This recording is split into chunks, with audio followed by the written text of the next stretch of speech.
I'm Alex Rodriguez. And I'm Jason Kelly. From Bloomberg, this is The Deal. Each week, you'll hear us in conversation with business icons. This show will explore deal-making across sports, media, and entertainment. That is a harsh lesson in business. Sports is not as simple as bringing a bunch of big names together. I didn't want to do another stomp you out speech. It opened up so many more doors. The show is called The Deal. Listen to The Deal. Listen to The Deal on Spotify.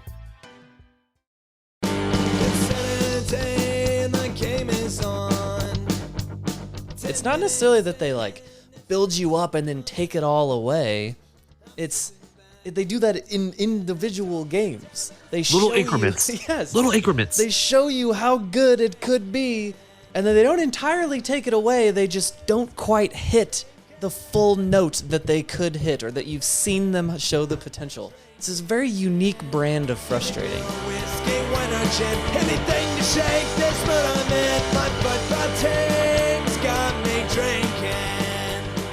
Back at it again with more dropped points and another shade of blue. We are the KC Soccer Journal. My name is Cody Bradley. Thad and David are here with me. We've got some instant reactions for you. No time to plan our takes or anything. This is fresh after the game. A very disappointing game. Another one in which they've given up 3 goals in the second half. Back-to-back home games. Dropped points all over this season. But let's start off with Peter Vermees's comments after the game, Thad. He told them something at halftime, and he felt they did the exact opposite. But the quote that I think a lot of people are focusing on is, quote-unquote, bad management of the game is what happened when they lost control. Now, Thad, if a manager is saying there was bad management of the game, who exactly is he blaming there? The players. No doubt. Bad management of the game. They should have done something differently to control the game. And he thinks that he told them what they should have done, and they did not do it. Yes, that is what Peter Vermees meant. But was it the fault of the players, or are you putting this on management? I think you got to go at least a little bit of both, because we don't know what Peter told them. Yeah. And I will try to get that at the next availability, get some clue of what was going on there. I had to leave quickly for various reasons, so I didn't go to the locker room. But I've heard there was some F-bombs dropped. I've heard there was some very candid comments in there. So I'm trying to get those from other people right now. Okay, but if the manager says do X, Y, and Z, and then the second half starts and things start to implode, isn't it Peter's job to make adjustments so that you don't blow a 3-0 lead? And when your first substitution is a like-for-like striker replacement after shipping 2 goals, don't you think that maybe he could have done other things to impact how we were playing? Like perhaps, not change the formation, because we're always going to play a 4-3-3, but like change the tactics, or, substitute a midfielder or a defender, or do anything else. Well, just to add on to that, Thad, before you answer, isn't there also the aspect of if you're telling your players something and they're not listening, or it didn't sink in for them, that's also to some extent on the coaching as well. Which is why I said a little bit of both, at least, because he coached those players, he chose those players, so at least some of it, is on him. Even if the players did exactly the opposite of what he wanted them to do, I think if you see some players not playing next week, that might be a sign of who he's blaming. A collapse like that, it isn't just one person's fault. Vermees is getting a lot of the blame from the fans online, but that definitely comes down to the players at least a little bit. So like I said, back-to-back home games that they've done this.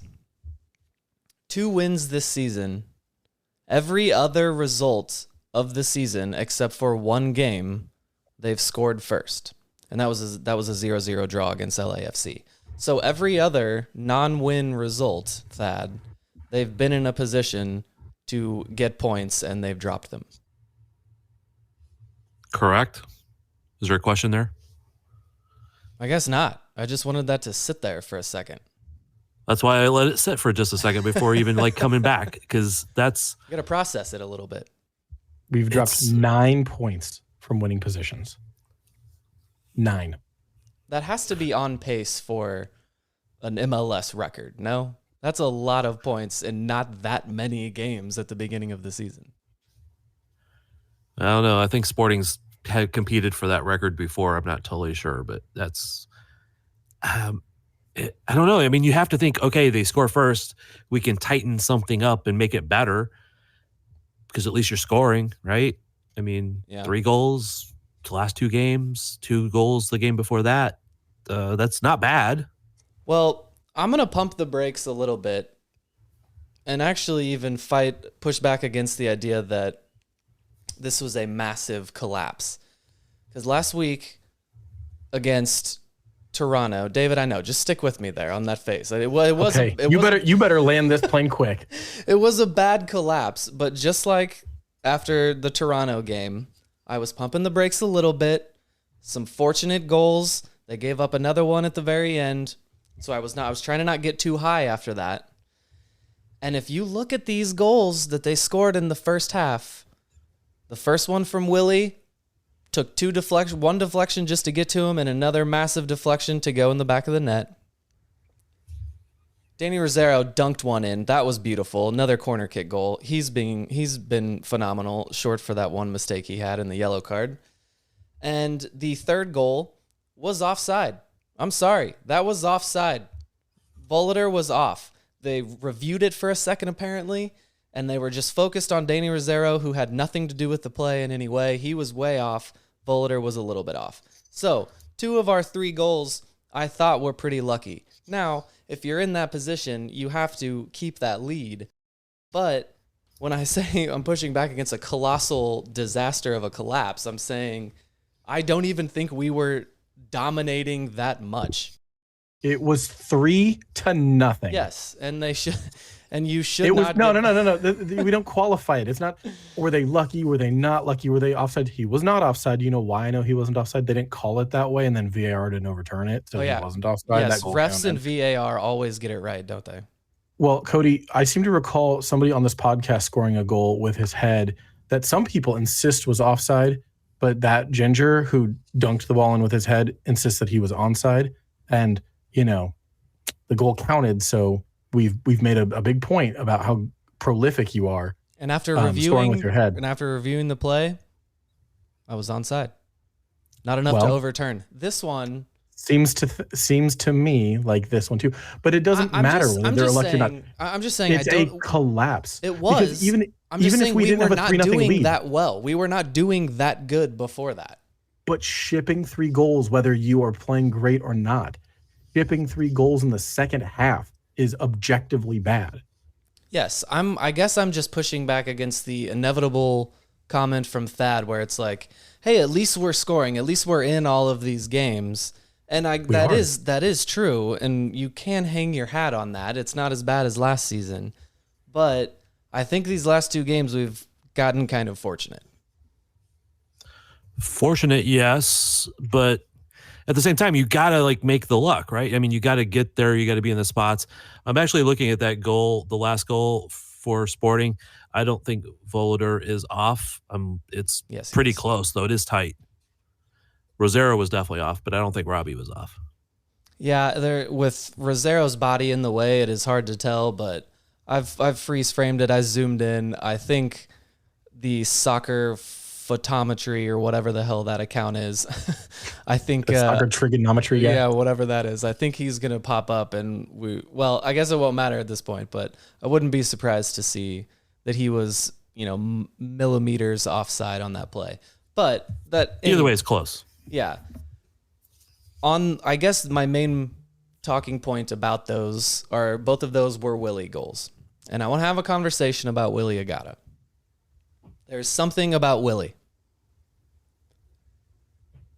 I'm delicately handling this because you guys like to label me a hater. You're delicately handling Willie. So instead of just embracing being a hater and just doing the talk, the sports talk, just Skip Bayless just being loud and being a hater and saying it with conviction, you're trying to dance around the fact that you're a hater. Okay, fine. I'm going to grab the Willie with both hands and just go for it. Oh, God. Willie makes a lot of wrong decisions. He makes bad passes.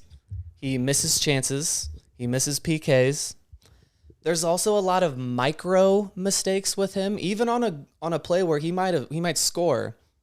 His first touch is going to be bad, or a pass that he makes is not going to be as exactly crisp as it needs to be. It's going to go to somebody's wrong foot. And this happens a lot. Now, that being said, there is something about Willie. There is a feeling of inevitability that somehow I don't have with Alan Pulido, who I think is just objectively a higher quality player. I don't know exactly what this is. I know that I'm going to watch Willie Agata make some mistakes, but I also have a feeling that he is going to score if he's just out on the field long enough. So Thad, Yes. tell me what the difference is here. I can't be the only one that sees this. The PK was terrible. There were multiple plays in that game. I was shaking my head, face palming multiple times before the 12th minute, the 13th minute when he scored that first goal. That was incredibly lucky. But again, God, it such a hater. it just You seems are like such a he is hater. always going to score. I don't know how or why, but he always scores. Okay, so if I'm a hater, then then talk about how great Willie Agata is, David. Do it. I mean, I'm not going to say great. I'm not going to let you create this straw man argument that I'm saying that like Willie's great. He's not best 11, but Willie's a good player. And He's fine. the He's a fine statistics player. bear it out. Is he The SKC statistics best bear it out. 11? I mean, maybe he scored more goals than our DP has. But here's the thing about Willie Agata is that, you know, you talk about it being luck, right? He got a lucky goal. And sure, he did. It took a deflection. Fine. The first one. The second one wasn't. That's a poacher's goal in the box, right? But the thing about Willie, fun. My screen just went black. So it's going to be, I'm going off of memory now. But Willie doesn't overperform XG and he doesn't underperform his XG. So his first year at the club, he scored 8 goals on an expected goal of 7.3. Last year, when he was injured, he scored 3 goals on an expected goal of 3. And FB Ref hasn't updated for today, but he had 1 goal on 1.7 XG. So Willie scores goals that are not lucky, generally speaking, right? Because his goals are in line with his expected goals. And it also means he's not underperforming, that he's getting the goals he's supposed to. So he may just be a volume shooting number 9. There's nothing wrong with that. If you create enough chances, he'll get his. He's not clinical. He's not your boy Sergio Aguero. He's not Messi, but he doesn't have to be for the team to be successful. But you are, yes, a hater. By the way, all of his missed passes today, all 2 of them. He was 16 of 18 for passing today. Okay, but that's what I'm saying. Micro mistakes. He might have connected that pass. There's one specifically I'm thinking of that was a bad pass that he would have gotten credited for a completed pass because it went to a guy, but it put him in a terrible position. There are a lot of those things like that. I'm not saying he's not good. He is fine. He is our second string, and yes, he needs time on the field, and he will get some goals. I'm saying he is inevitable. Willie Agata is inevitable. He will get a goal. And there's an aspect there of creating his own luck, getting in the right spaces. And I guess my point being is that, David, you said in there, he's not clinical. And when we're talking about a striker, if you're saying a striker is not clinical, then what is he? Then what the heck are we doing? You know? I mean, one, it's MLS. So, like, most of them aren't clinical. Not of this, right? If we're talking about the Premier League, sure. If Erling Haaland is not clinical, you've got problems. This is MLS. It's different. He's also not a DP. So, like, yeah, I mean, I think if you were to line up 10 balls and have Agata and Pulido take the exact same 10 shots, Pulido will more likely convert, or is more likely to convert a higher number than Agata is, right? But that, if you create enough chances, he'll bag a goal. I mean, Dom Dwyer was a volume shooter, and he set a club record. He finished, second in the league that year behind an elite Bradley Wright Phillips? And when I say there's something about Willie, that's because there's a confusing thing here. Like you just said, you're acknowledging that Pulido will probably score more of the chances that he's given. But why does it seem like that Agata gets more chances than Pulido does. There's something there with the way Pulido goes back into the midfield to get involved. For some reason, whenever Pulido is on the field, the only way we can get the ball into the box is if Pulido goes back into the midfield. And then that's how the play develops. Then they can get it outside. Then the ball goes into the box and he's not there. So there's something about the way they're playing. I don't know if it's that Willie is more direct, makes the runs towards the goal, where Pulido goes towards our own goal, and that stretches out the defense and we're able to get the ball forward. But there's something, am I wrong about that? It feels like Willie is getting more chances than Pulido does. Do you think that tracks, Thad? Looking at the stats that I have up here from MLS, I think it does track.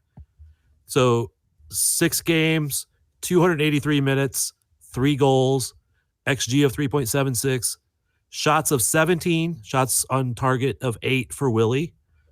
Pulido, 425 minutes, 1 goal, shots on target of 5 out of 11 shots taken with an XG of 1.02.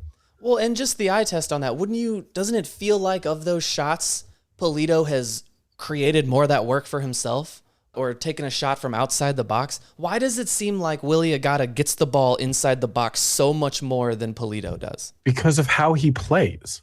Like, we've acknowledged this a bunch of times that, like, one of the things that makes Pulido good, but also frustrating, is that he combines. He's willing to drop in the midfield. He's extremely press resistant. So he's good at holding up the play, releasing the wingers, but he doesn't always make it back into the box. He's not always available to get on the end of a cross or play a 1-2 and link up in the box, whereas Willie is more direct. He's a poacher, right? Like Willie, there's all these different terms that we use for ways to play that position. You can be a traditional target man. You can be a fox in the box. I mean, Chris Wondolowski made an entire career, a Hall of Fame career, of being like just conveniently there when the ball fell on his foot. So you could tap it in, right? Conveniently there should be on Chris Wondolowski's tombstone. But here's the thing. Agata, in a lot of ways, is the same thing. He puts himself in good positions where, like, yeah, he got a lucky goal today, but he put himself in a position where, like, he was willing to take a rip from a distance. And, like, if you are willing to take the shots instead of, like, and this is, Pulido oftentimes would have hesitated and taken a touch to try and get the perfect shot instead of just taking a rip. Right. But we complain about this all the time about, like, guys passing up good shots to try and get a perfect shot and then getting dispossessed. So they play very differently, which is why Agata seems to have more chances. But, today he had non-penalty XG of 0.81. So we all agree that the first goal outside the box was like a hope and a prayer, and it was lucky. His tap-in was super high, and then he missed a PK. His XG, including the PK, was 1.6. So he scored 2 goals on 1.6 XG. What's the problem? I'm trying to give him credit here. No, you're not. You said he sucked. I didn't. I think you claimed the hater. You claimed the hater position. You staked out the hater position. If you go back, you will not hear me say that Willie Agata sucks. No, you just used not verbatim. Terms. You just said he's bad at making passes. That he always makes passes. the wrong decision. He makes all these micro mistakes, which I don't even know what that is. What do you mean by a micro mistake? I'm microaggressed by that. Yeah, but like, okay, and here's the thing. Let's mark. I want to mark this in the episode. Okay, I want you to make a note of where we are right now, and I want you to put this in the article, and I want our fans who listen, our listeners, to hit us up at the comments. By the way, kcsoccerjournal.com. Hit us up in the comments and just tell us what your thoughts are, because I would love to see an overwhelming wave, even if you actually agree with Cody, but an overwhelming wave of people getting very aggressive with Cody about how bad of a take this is. You're giving me a take that I did not give. You're subscribing me to a take that I did not give. I am Willie Agata. I am reading off of the production sheet, the rundown that you made. Quote, there's something about Willie. He makes wrong decisions, bad passes, and misses chances. And what's the next line? But somehow he seems inevitable. So, and then you said, why is he getting more chances than Pulido? The headline of this is there's something about Willie. And That thing that is about Willie is that he has that X factor that no one on this team has had for as long as I can remember. This team. So is all of this that you're getting around that he's actually really good and important, even after taking the hater position? I'm not going that. I didn't take the hater position. I grabbed the Willie with both hands and gave a take strongly. But no, he has that thing where he just sniffs out goals, and even as good as Polito is, that aspect he doesn't have. And it seems like for a long time this team has not had that kind of guy. So, as a backup, Willie is good. I am fine with Willie. I do think people like him more than his quality shows on the field. Lovely, infectious smile, such a happy guy, wonderful dude. I think that plays into it a little bit. And he's scoring goals. I'm happy. I'm not going to ever be once mad that he scores a goal. I'm just keeping my eye on this. Like it's not, you can't tell me it's not worthy to do so. He missed the penalty that changed the entire game. He should absolutely not take penalties. As high as confidence as any player could ever possibly be on a hat trick with a PK, goal in front of you, he couldn't even hit the frame. There's something there. I'm telling you. This is not his first missed PK either, right? No, it's not. Didn't we have a thing like last year, 2 years ago, where he missed, then Tommy missed? Last year, it was about 3 or 4 games into the 10-game winless streak. He took it. It was saved or he missed, and the keeper had come off the line early. Tommy stepped up and said, "I'll take it," the retake, and he was saved or missed. And that was the partway into that 10-game winless streak when they were not doing so bad, but they weren't doing so good, and then they went just crap for the rest of that 10-game streak. David, did you think Willie Agata was going to make that PK? Did you have any sinking feeling at all? Yes. He's bad at PKs. He has 0 PKs in the last 3 years, and they don't have stats from the Israeli league on the internet that are readily available. Just because he's a 9 does not mean he's necessarily like the PK guy, because I'll refer you back to my dear friend Ilya Sanchez, who was our 6 and was not a goal scorer. He was the best PK taker on the team. Like, he was the designated guy. No, I did not have a lot of faith that Willie was going to bag a PK. Okay, but I'm a hater. You don't even believe that this guy you think is a good striker, didn't even have confidence that he was going to hit a PK. That is the only point I'm making here. There's something there. That's all this is. I'm not hating on him, but if this was a good striker, he wouldn't have stepped up to that, and you would have believed that he was going to make it. There's something there. You're on the same page as me. I just was using different words. I just said more words than you. No. That's my only criticism, is that I don't have that much confidence in him at any given moment. And that's worthy to point out here. Willie is a conundrum. There's something about Willie. He's a conundrum, the curious case of Willie Agata. How many more movies? I got There's Something About Mary, Curious Case of Benjamin Button. What other ones? Somebody help me out. First of all, I'm not helping you. But secondly, what's so curious about this? He's a volume shooting poacher. Like, we had one. This city lionized Dom Dwyer for being the exact same player, basically, which was that it took him 7 shots to score 1 or 2 goals, but he would score 1 or 2 goals. He scored 20 in a season. But how many shots did it take him? I remember Dom being a poacher, but I don't remember him missing a lot of chances. Am I wrong about that? Maybe I'm just misremembering. I had my issues with him, but I don't think, missing sitters was something that he did a lot. Maybe he did. I don't think he missed a lot of sitters. I think he did miss some, but I think his biggest problem was he got good enough that everybody knew what he was doing, and then he started diving too quickly, and then he became worthless at that point. Dom was a diver. So they were not the same player, because also Willie's nice. But okay, 2016 Dom Dwyer. Hold on, 2016 Dom Dwyer.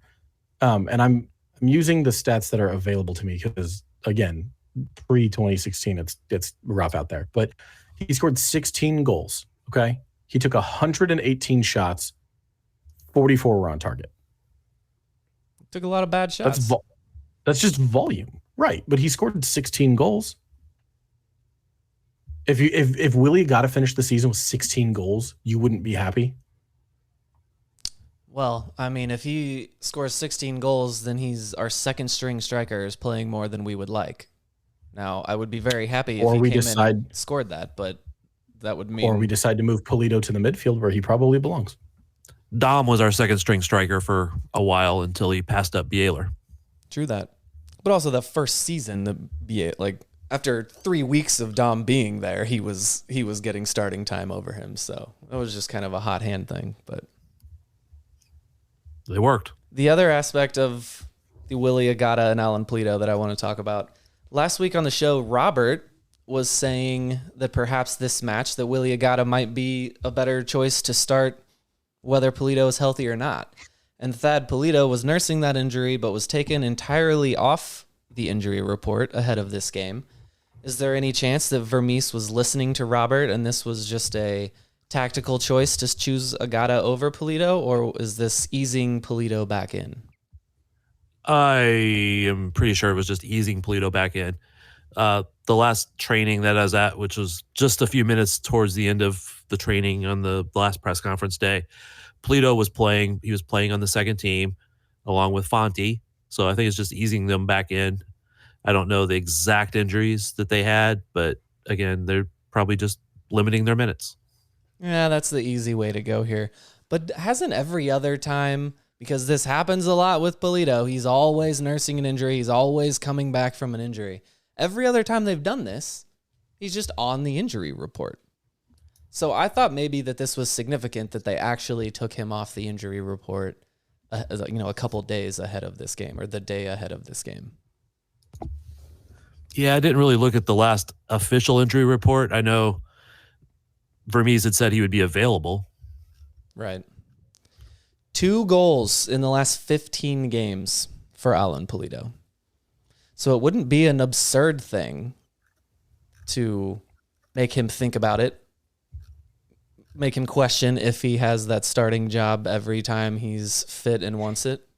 And it worked out for the first half. Yeah. What a bummer. We'll be right back. I'm Alex Rodriguez. And I'm Jason Kelly. From Bloomberg, this is The Deal. Each week, you'll hear us in conversation with business icons. This show will explore deal making across sports, media, and entertainment. That is a harsh lesson in business. Sports is not as simple as bringing a bunch of big names together. I didn't want to do another stomp you out speech. It opened up so many more doors. The show is called The Deal. Listen to The Deal. Listen to The Deal on Spotify. Okay, a positive from this one, boyos. Danny Rosero straight up dunked in another header. That is 2 soaring, high-flying, strong headers from him. It is very good to have that in our pocket again, Thad. It is, and I believe that was the prediction from almost everybody on which defender was going to score the most goals, right? They were exactly right about that. All of a sudden, David, we're scoring on corner kicks and set pieces. Yeah, it's weird, not right? just corner kicks, but set pieces. One was offside, but set pieces, David. It wasn't offside. Have you looked at the Slack where Thad sent you the photo showing that Volliter is very clearly onside? No. Okay, well, while I talk, why don't you go look at that so you could maybe edit out that bad take? Yeah, I don't know about that. Oh, no, leave the bad takes in there because we need people to recognize what Cody says. How can you say he's clearly on? There's nothing clear about this screenshot. I see a shoulder. God, are you kidding? There's 2 guys keeping him on. There are 2 players keeping him on. I will even admit that it's relatively close, but I do pretty sure that both of those guys are keeping him on. Man, I don't know. So, and it would be objectively with a VAR decision, it would have to be clear and obvious that he was off.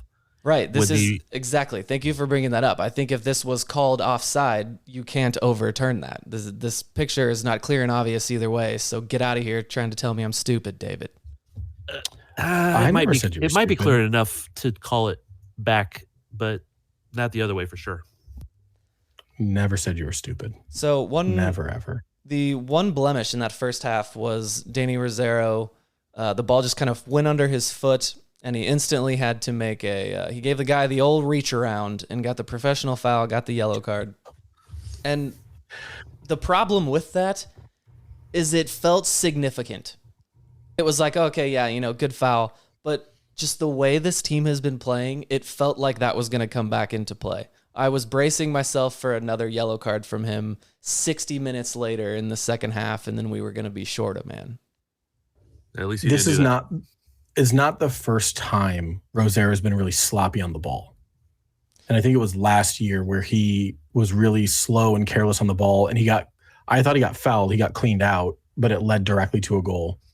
He's capable of a howler. Lose focus. He will lose.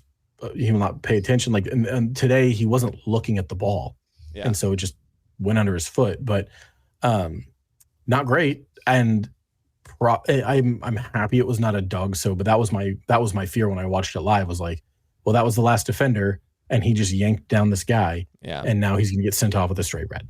Yeah, there's a ref out there in the world that could have given that a red card, and it would have been harsh, but also hard to argue. And like I was saying, there was a play, I think only a few minutes after that also in the first half, but also in the second half it was happening as well, where he was a target for some of the players. Anytime he was near someone, they would go down trying to get him that second card. And there was one that my heart stopped for a second, thinking that the guy had fooled the referee on it. But on the note, oh yeah, go ahead.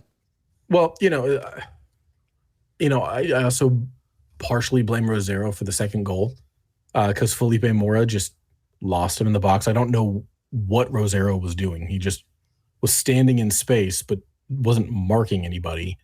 Yeah, it was a good cross, but he did drift into that open pocket, and there was some ball looking from the Sporting KC players. Vollard was nowhere to be found on that play. Leibold was chasing somebody at the back post. So, and who knows what's going on, but there seems to be a lack of communication, a lack of focus, and, tracking runners. I don't really know. What I know is, Rosario's very good in the air. He's fine enough on the ball passing. Defensively, if you look at things like tackles, interceptions, blocks, clearances, whatever, he's fine. He's not great. He's pretty middle of the road. Man, it feels like that. Doesn't it feel like he's been one of our best players this season? Mostly, yeah. I would say yes. I appreciate what he's been doing, but yeah, he's just got to be a little more careful. So Rosario is scoring goals. Goals are coming from a lot of different places, which is a good thing. That's a dangerous thing about this team, something that other teams need to plan for. But is it bordering on being a problem that we need everyone to be able to scratch out a goal? Is this a good thing that everyone is scoring, or is it a problem that Pulido is not and that he can't stay on the field? Well, that's not an either or. It's a good thing that there's more than one person scoring. Right. It's not a good thing that Pulido has not found his groove yet. It's also not a good thing that Daniel Shalhoub hasn't found his groove yet. I mean, that's actually, to me, a little bit more concerning that he hasn't been knocking in some goals yet. Yeah, and that Pulido's actually, that actually reminds me that we didn't have the talk about the PK. You said that Willie should not have taken that PK. Who should have? Running down the list, I would have taken Shalhoub, Tommy, Radoya, Voltaire. Actually, I would put Voltaire above the other two. Yeah, I think Remy is my first choice. I ask you that question because it is kind of a problem. Daniel hasn't shown what he can do this year, and he's also, sometimes trouble with confidence, a head case a little bit. It's just one of those things that he's not for sure going to put that home if you have him step up there. And I just that's kind of a problem that no one else on the team, maybe Remy. I think Remy is the one I was most confident in. But without Pulido on the field, and I do think it's a knock on your striker, it's a knock on Willie Agata that you aren't confident that you can just give him the ball and he can score the most easy goal in the game. But Thad, yeah, it's a problem. Who would you have the most confidence in short of Pulido? I don't know. Oh, Think it Johnny's through, out. I forgot Johnny's out. Yeah, that's right.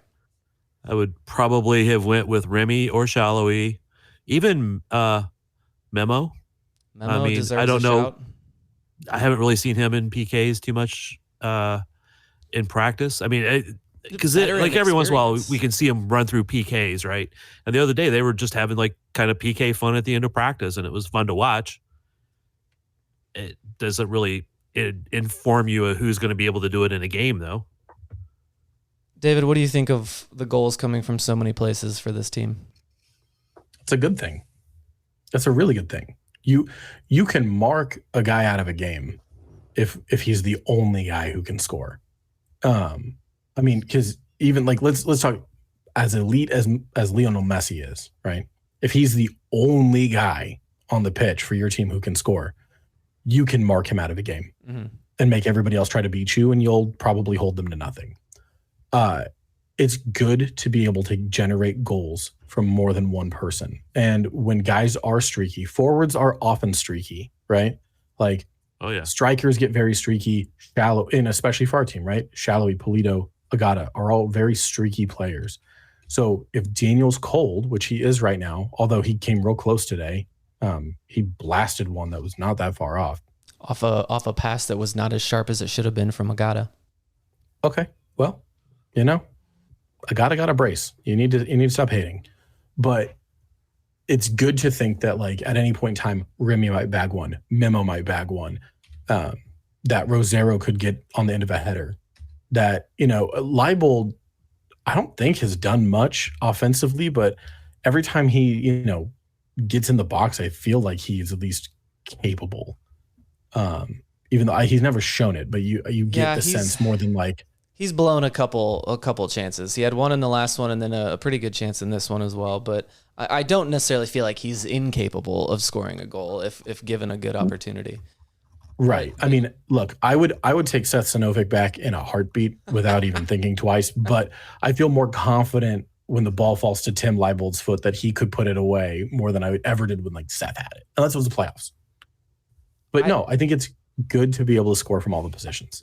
It is. And I think Jake Davis scoring that goal, showing he has that in his tool chest, is massive for this team. I think Danny Rosero getting a second goal sends a message to the rest of the league. And the fact that Voltaire has a rocket from distance, all of those things are absolutely key things that the teams will have to talk about and be wary of as they prep for Sporting KC that week.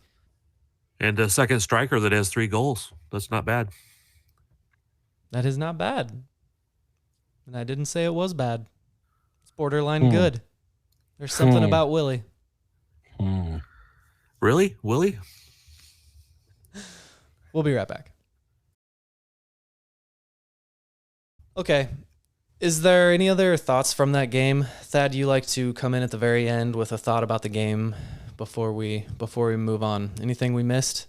I want to talk about the rest of Major League Soccer activity from the weekend, unless you've got something. I don't know that I have something very prophetic, but man, I am just so tired of the second half. Yeah. Yeah, and there we go. That's a good. Thank you for bringing that up. I saw a friend of the pod, Zachary Cobb, pushing back on the idea that this is a regular occurrence about Sporting Kansas City, giving up a bunch of goals in the second half and losing at home. That on its own just happened for a second time. It's fair of fans to be bothered by this for 2 straight home games that it happened. But I don't think that is historically a thing that has happened with Sporting Kansas City.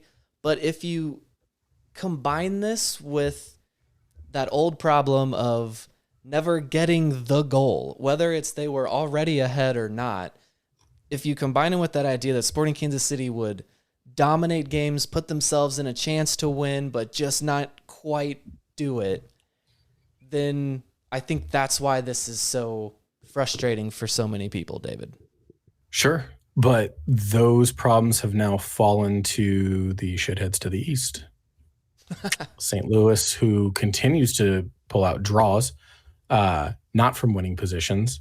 So on the one hand, it does suck to lose points. I watched them to have 66% possession and take 26 shots and score 0 goals against Dallas. And Berkey have to stand on his absolute head to get them the result again. What the heck? That dude is insane. I mean, isn't he a DP? I mean, like he's... Yeah, I think he's like their second most expensive player, and he is worth every penny to them. Last year and this year, the guy's been crazy. I mean, if you bring in like a truly elite player from Europe who's still like not out of their prime and put him in at any position, but like let's say goal. I mean, if you get Allison or Ederson or who's the guy for Real Madrid? He used to play for Chelsea. Courtois. Yeah, Thibaut Courtois. Like if you were to bring him in, I mean, he would look like an absolute monster. Yeah, he would. Even at that age, I think that he would. Speaking of other teams that we don't like, Seattle heard us talking shit last week and beat Montreal 5-0, Thad. Yeah, screw them. I mean, it was bound to happen sometime. Yeah. I mean, they're not going to stay down the entire time. I mean, there was like starting to be fire Schmetzer comments, but Schmetzer out. There's also a red card. Good. They were dealing with that too. At least a little bit. Schmetzer out is the thing. At least a little bit. Like as like wild as Cauldron Facebook and SKC Reddit can get, if you want to see like truly toxic fandom, the Seattle Sounders fans are insane. Yeah, they are. I'm jealous of that though. There's just so many. Like everyone in that city has a thought on the team, and I would take that. I would take a cesspool of a comment section if there were that many people commenting on it. Well, we could start covering St. Louis because there's a cesspool of comments over there. I've seen Bradley out a lot already. Hashtag best fans in baseball. Hey, look, it's not like he's MLS Coach of the Year or anything. If he had won it last year, then like maybe it'd be insane to fire him. So, I think the game of the week, El Tráfico, LAFC gets the better of Puig and the Galaxy, 2-1. Did you guys watch that game? God, no. No, I really enjoyed MLS 360 this week. We had all day Saturday off. I was enjoying taking in all of the games. Let me take that back. I didn't enjoy MLS 360. I enjoyed being able to consume all of the games, but MLS 360 is still got a ways to go. I think the commercials in the middle of it are an absolute travesty. Yeah, I didn't take like the opportunity. It reminds me of like Red Zone. Yes, it's a good start. But they just stole it from Red Zone, and they're not doing it as good.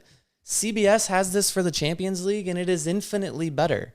It is such an easy thing to get right, and they just try to add to it and do these other things. And like, why? Who thinks that we want to sit and listen to studio conversation while there are 5-7 games going on at the same time? Why would they cut away from action and show us Sasha Kljestan talking on the couch while there's multiple games going on? It's insanity. Okay, so you mentioned who wants to watch. You mentioned CBS, and then you said who wants to listen to the studio conversation. If we had the CBS like Champions League panel with like Thierry Henry and Jamie Carragher and all that, I would be down for that. Yeah. No offense to Sasha Kljestan, but like people are starting to get annoyed of their shtick and like how goofy they all are and the way that they share those videos online. But that team is great. It is refreshing how much fun they have. And they have more fun, and you can feel it, than most sports broadcasts across all sports. But I don't like 360. I'd rather watch a game. So, Cody, were you dual screening or MLS 360 and WrestleMania last night? Was that oh my God, why you couldn't dedicate yourself to one game? We're not talking about wrestling on this show. I refuse. No, I was not watching that. Oh, okay. How'd your fantasy team do this week? Not bad. But the other point around MLS that I wanted to talk about, I think this is kind of interesting, was Cucho. I told you last week I played Cucho and then for Columbus, and then there was that problem. He just didn't play for 2 games. Team rules. That's all we really got from it. And I was checking the lineup, saw that he was coming back. Was like, this dude is going to be hungry. He's ready to go. And then he kicks out at somebody and puts up a 0 after a red card in sometime in the first half. What a bummer. That guy is the epitome of just that problem superstar. They're asking the questions of, should the rules be different for him? He's so good. Like, what team rules did he break? Like, how serious is it? Just put him out there anyway. He's so good. It's a crazy situation, Thad, with Cucho. How much have you watched of Columbus this year? Not as much as I wanted to, because they are a team that I think are pretty damn good. But They are. I also had Cucho in my lineup, but I will admit that because I forgot to take him out.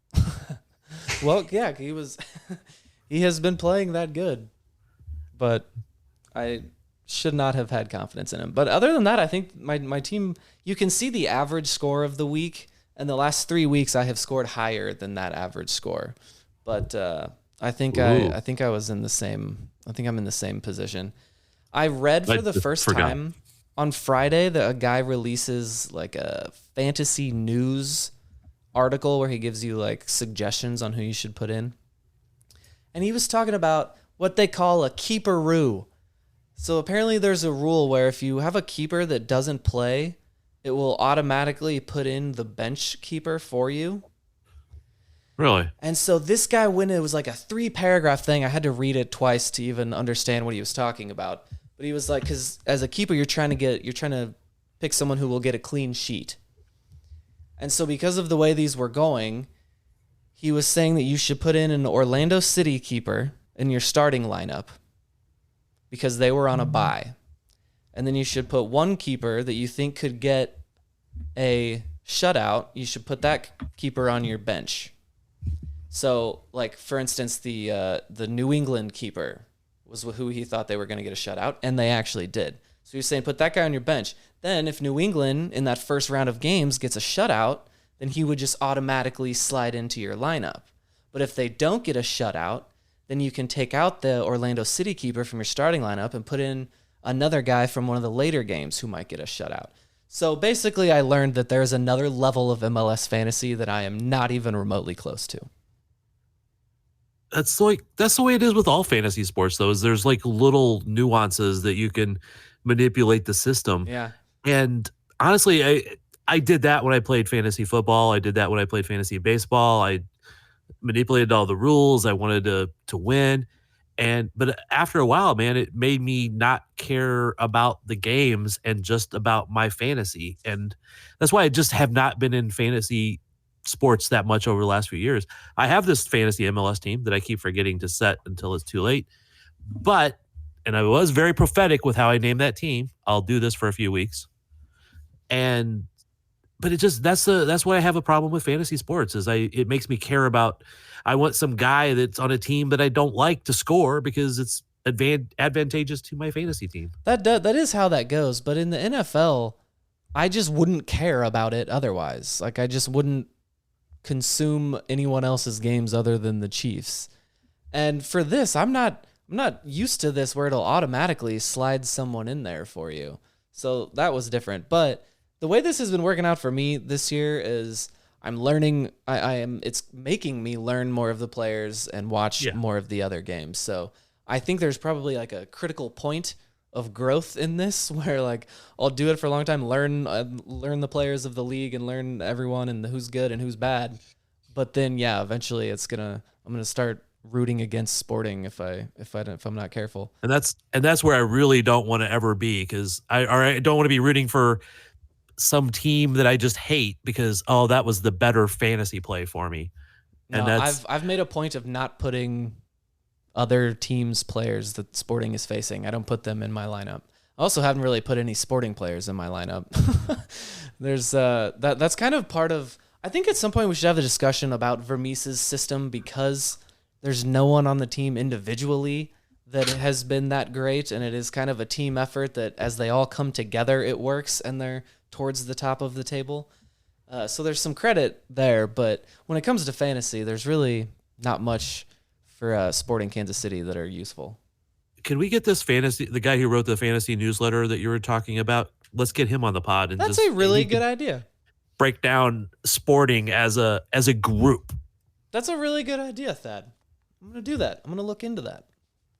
We should do it when we have an interesting matchup too, because Right. then maybe he could break down both teams for us to help us understand it better from a different point of view. Interesting, like playing Inter Miami this weekend, or Ah, St. no, Louis the next weekend. Yeah, maybe. St. Louis maybe, wouldn't be yeah. a bad one. That'd be a good one. Maybe, yeah. Did you guys know that there's a team in our league called the Botswana Meat Commission? Yes, I love it. That's one of the best Well, team names in the league. I've now been looking up Botswana's national team again, which sends me down a deep rabbit hole every couple of months. They've got World Cup qualifiers coming up, I think we should cover it. For the record, I think that person who chose that team is an avid listener of our show. Oh, I agree. And they did it because of that one joke from whenever that was where we were talking about Botswana. So that's a shout out to you, David. I so badly want Botswana to qualify. Wait. Who originally said Botswana? It wasn't David. It was I don't Thaddeus even Kubel. remember. Yeah. It was Thad. Thad was talking about how bad he wanted games in Kansas City, and he doesn't care who it is, and he'd go see Botswana play. I can't remember who the other team was. I know, because Botswana really stood out. Yeah, Botswana stood out. They've got games coming up The other one against was Uganda. a baby. Yeah, they're in Group G in the African Confederation qualifiers, and on June 3rd, they play Uganda. And then on, Thank you I don't know the next day, but then they play Somalia. Okay. Thank you for way more information than we needed, David. I don't think it's more than we needed. I think it's the exact right amount. Before we talk about Messi this weekend, let's talk about the other teams in Kansas City. Comets are starting the playoffs on Monday, Thad, 6:30. Did I read that right? 6:30 p.m.? I think that is correct. I sadly probably won't be there. No? Why not? I am eclipse chasing tomorrow. Oh, yes. Well, that will be hours after the eclipse, but are you going to be like in the boot heel of Missouri? I would be far enough away that it will be difficult to get back in time for the start of the game. I might be back in time for the game at some point.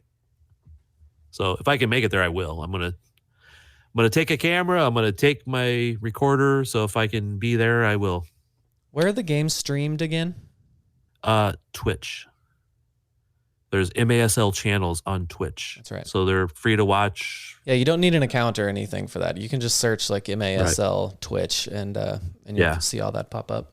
And when there's multiple games, if you go to maslsoccer.com or whatever it is, it's there's actually a broadcast schedule up there that will tell you, because they have multiple channels, because they could have multiple games going on at the same time. In this case, I think there's only one going on at that time, but so it should be on the Prime channel. The Current were off this weekend, but are returning. They're going to Gotham to face Gotham next weekend. Is that another? I could be wrong about this, but in my head, Gotham is another really strong team. Are they starting off the season with 4 games against pretty much the top 4 teams from last season? Well, Gotham was really good. They won everything, but they also added a whole bunch of national team players, and they've kind of started the season just so-so. But that's they've got a ton of national team players, so they're really good. They could be really good. Not quite there yet. That so-so start is going to turn into a bad start after this next game. Calling your shot. Calling your shot. Dude, loving the Current right now. No reason to doubt the Current in any way. Well, except for that Gotham defense. on set pieces? Right. Yes, I guess they have second half problems as well, but they're gonna score a lot of goals. They can compete with anybody, clearly. Yeah, and I was kind of before this game, I was kind of trying to I was thinking about how to try to write something up when I had time about comparing the two teams, because both teams, Sporting and the Current, are not that different in a lot of ways. It takes a little bit of luck to score that many goals. It takes a little bit of luck not to lose when you give up that many goals. The last Current game was a 4-2 win, but at one point it was a 3-3 draw until the Yeti VAR came and taketh away. So they were the Yeti VAR. Yeah, the Yeti VAR giveth and the Yeti VAR taketh away. And they ended up winning 4-2, but it was a very close borderline. I won't say borderline as in the call, but the goal that was taken away by the Yeti VAR from the opponent on the current game, you should go look at the pro referee YouTube thing if you haven't seen that play. But it was one of those complicated things where ball bounces off of somebody. Is it reset it, or does when the opponent touches the ball and plays it back, is it offside or not? So it was a good call. It took a long time to make, but it was a good call. Yeah, they did take a long time to get that one. But the Yeti VAR giveth, the Yeti VAR taketh. David, the day is rapidly approaching. Saturday, Inter Miami versus Sporting Kansas City at Arrowhead. Messi appeared this week. Go ahead, Thad. Have you been approved for your credential? I haven't done it yet. I do those on Monday if I'm attending the game that weekend. You better hurry. We should make sure we know who all is submitting under the title of KC Soccer Journal. I think some of these people who are vaguely in our orbit might try just to get into that game. So tell them that you're submitting our list officially together. This is why I called writing the recap for this game months ago when the schedule was first out. So I will be there. I'm going to be in that beautiful press box at Arrowhead with that full spread. I hope they have that whole kitchen whipped up. It's going to be such a fun game. I'm very excited for this. I'm going to watch Lionel Messi from 1 mile away up in that press box.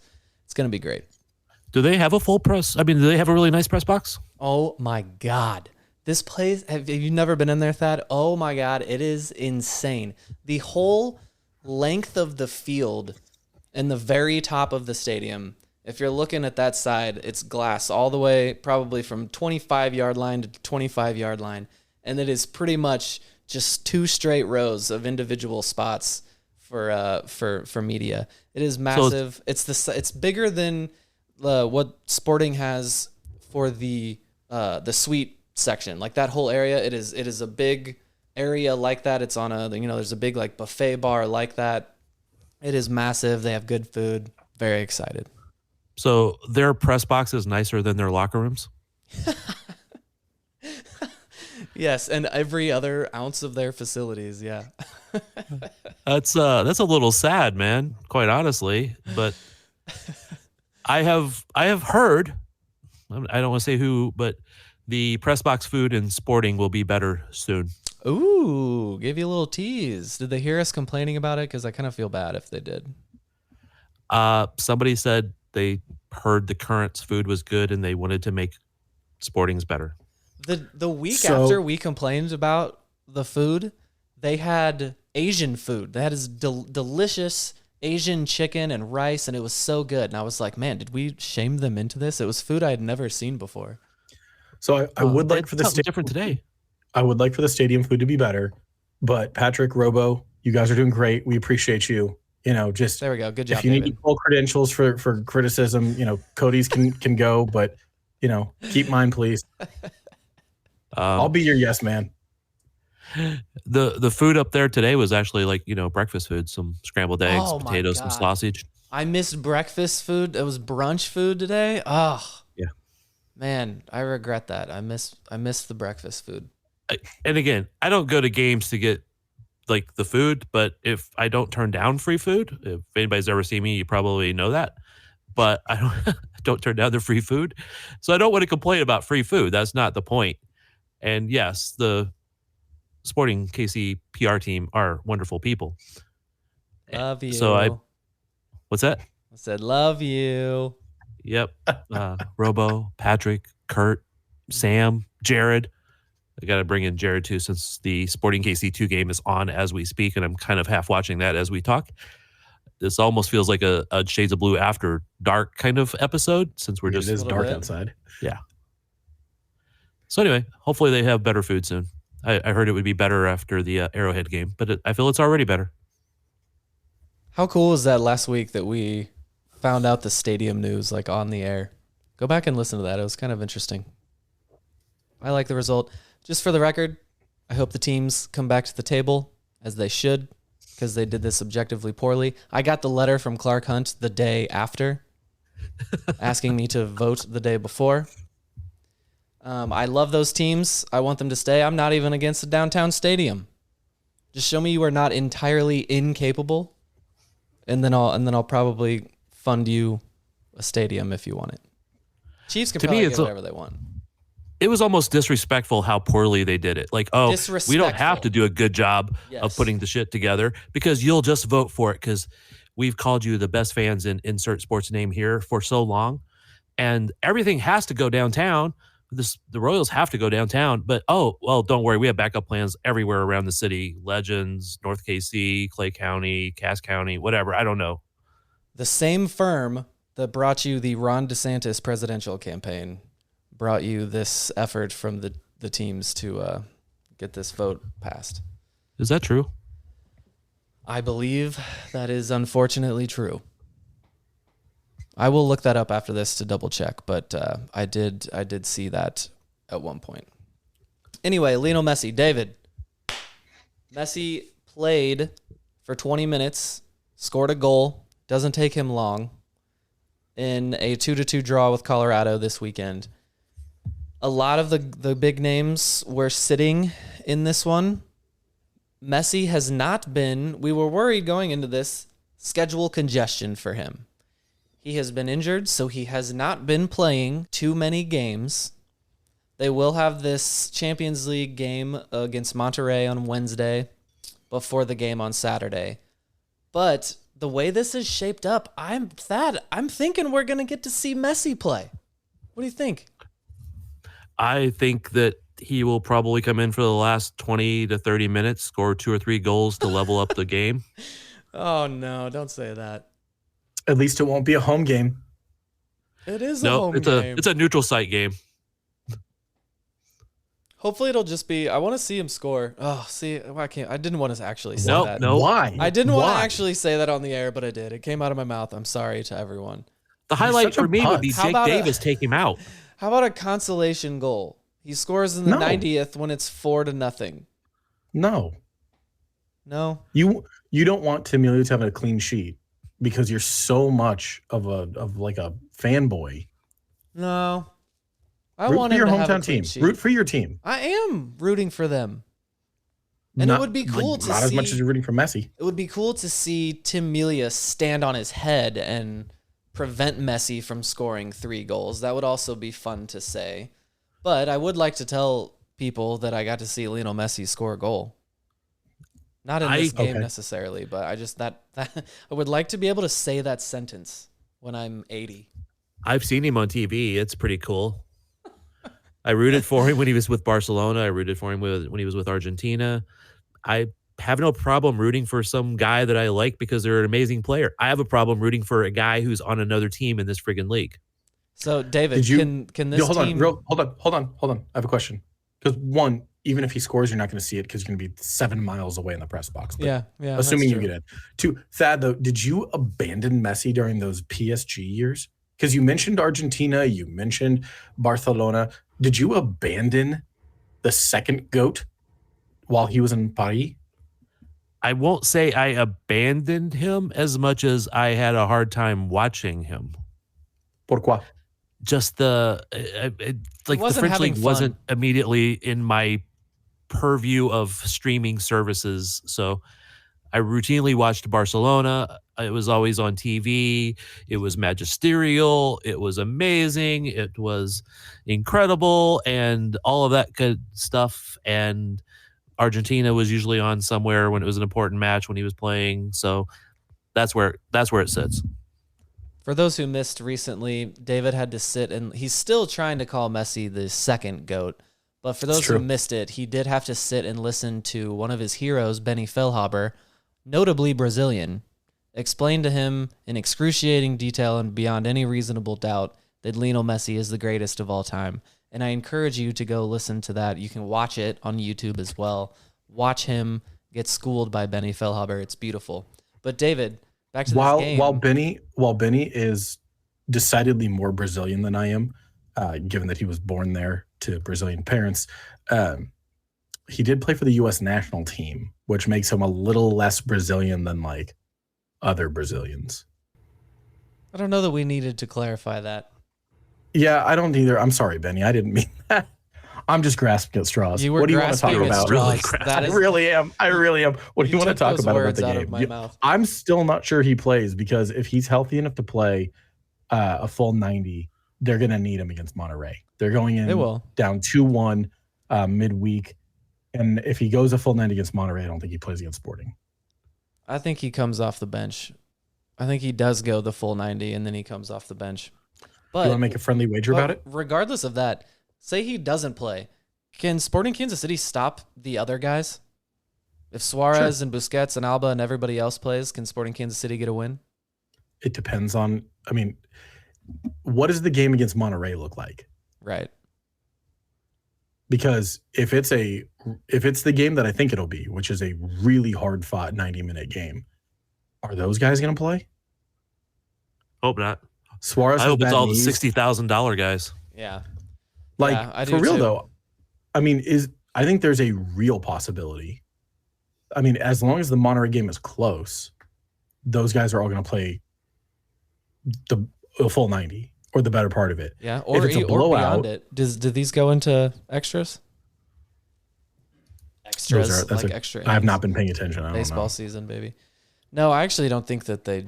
I don't think they do. I think they would go straight instantly to PK? go into PKs. Is how that works. Oh, do they have away goals? They might have away goals. Who knows? Yeah.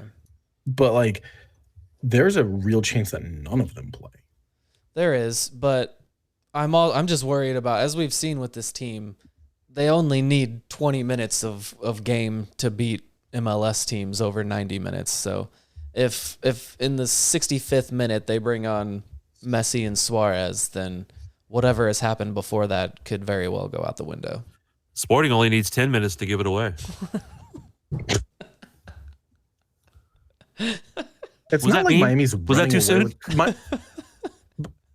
It's not like Miami's running away with the league, though, either. No, they're not. By the way, they've got 3 wins, 2 losses, 3 draws. But isn't that because Messi's not been playing every game? Again, all he needs is, if he just shows up for 20 minutes, he scores and they do fine. Well, hell, we haven't had Johnny Russell and Alan Polito for most of that time either. Okay. Actually, Polito's only missed 1 game. Has he? Okay, actually, I guess that's 2. And then he appeared in this one. Missed 2 games and then 15 minutes in this one. And how many losses does Sporting have? 1 single loss, Thad. Where's it at? It was at home. It was at home. That's kind of ironic, though, or weird. I don't know if ironic's the right use there. It's weird that Sporting actually now has a worse record at home than they do on the road. Okay, Thad, forget about what actually happened in all of the games. Sporting Kansas City only has 1 loss this season. 7th place. How are they doing? Right. How are they doing? And middle of the pack, they're only a point or 2 out of being in a really good spot. Literally, if they had won today, they'd have been tied for 2nd in the West, like 3rd or 4th overall, whatever. And 3rd in Major League Soccer. If anyone looked at the live table in that first half, Sporting Kansas City was in 2nd in the West and 3rd overall. So what that tells me is nobody is consistent right now. Nobody's got it figured out. The best teams, LA Galaxy, remarkably has been really good, and they got trashed by LAFC. So 2-1 nobody's isn't trashed, good. But well, I was grasping for straws. Everybody's doing that today. But I agree with you. I don't actually think LA is all of that good. They're putting a lot of emphasis on that 10-minute stretch in Kansas City about how good Puig is and Paintsel and all of that, but they are obviously very good. There's a lot of firepower on that team, but I do think LAFC is probably the better team still. It's hard to tell. Vermees always says, got to get 10 games into the season to see where you're at. Well, sometimes 10 games into the season means you've pretty much almost given up on having playoffs. He took that to heart last year. He just waited the first 10 games, and then he realized where they were at, and then they started coaching. No, then they started playing. Crap. He needs to come up with a different statement there, different mantra, different comment, whatever. I'm gonna talk to him about that, man. Just, hey, Peter, man, just tell him it takes 3 games into the season before you start playing. Yeah, let's not wait till the next 3 before we try to start winning again. Yeah, and again, that's why I was going and talking about the current earlier when you were kind of stepped away a little bit about how things were so close. It really is like just a few moments in several games that Sporting could be undefeated or very close to it, or the Current could be down 0-3. It's just that close, and that's part of the beauty and the hatred Yes. of a parity league, of a salary cap league, of a league like this where you don't have that many, teams that you just expect them to win every game. Even Miami doesn't win every game that Messi plays, although they won most of them that he's played the majority of the game. But that's beside the point. Sporting Kansas City have invented a new kind of annoyance. Like there's the teams that just always suck and that can never win. They're the teams that build you all the way up and then break you down. There's just something very unique about the frustration of watching Sporting Kansas City over all these years. It's not necessarily that they like build you up and then take it all away. They do that in individual games. They little increments. Yes. Little increments. They show you how good it could be, and then they don't entirely take it away. They just don't quite hit the full note that they could hit or that you've seen them show the potential. It's this very unique brand of frustrating. And if you read Sporting Kansas City online and Twitter and all of that, the fans are expressing all of that. This was an incredibly frustrating loss. But like you said, that's part of... It was a draw. Oh, there you go. See, it felt like a loss. But that's part of what you're saying, that's the beauty and the frustration of it.